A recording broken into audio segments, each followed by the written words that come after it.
Buti na lang may mga kababayan tayo na dapat or yung binabaraba yung mga sinasabi na itong mga nasa paligid ni Duterte. Kasi ang totoo niyan, ang dami pa ring napapaniwala, ang dami pa ring bilib sa kasinungalingan na itong mga personalidad na nasa paligid ng mga Duterte.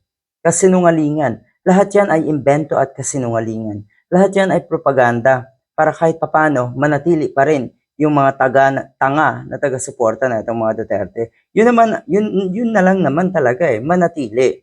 Dahil ang totoo niyan, wala na po silang mabubudol, wala na silang mapapaniwala sa kanilang mga kasinungalingan ng mga kababayan natin na nasa tamang kaisipan, na matitino.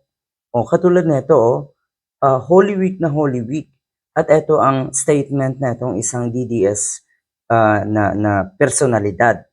Ang sinasabi niya kasi, kinumpara niya ito si Digong kay Jesus Christ. Mantakin mo, nakalimutan niyo na pinagmumura ni Digong ang ating Panginoon, ang aming Panginoon, ang si Lord, pinagmumura ni Digong. Tapos ngayon gusto niyo ikumpara kay Jesus Christ yung naging kapalaran nito si Digong. Kasi ang sinasabi, pareho daw ni Jesus Christ, denied of due process atong si Digong. Ano pa? At yun nga, hindi daw na bigyan ng tamang pagkakataon.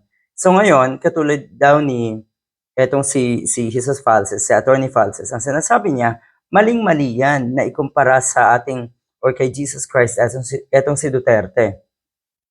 Dahil ang totoo, si Duterte ay dapat ikumpara kay Barabas dahil guilty criminal etong isang ito.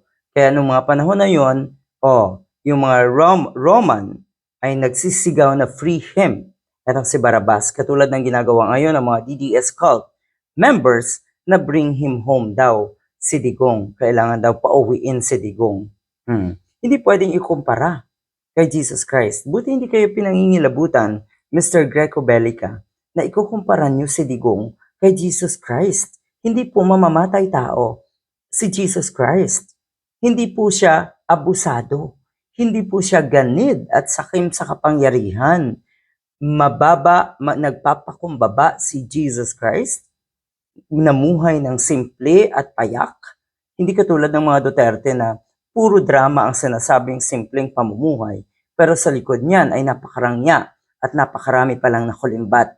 Lalo na po kung ito ay galing sa, or yung tinatawag nila na galing sa drug money.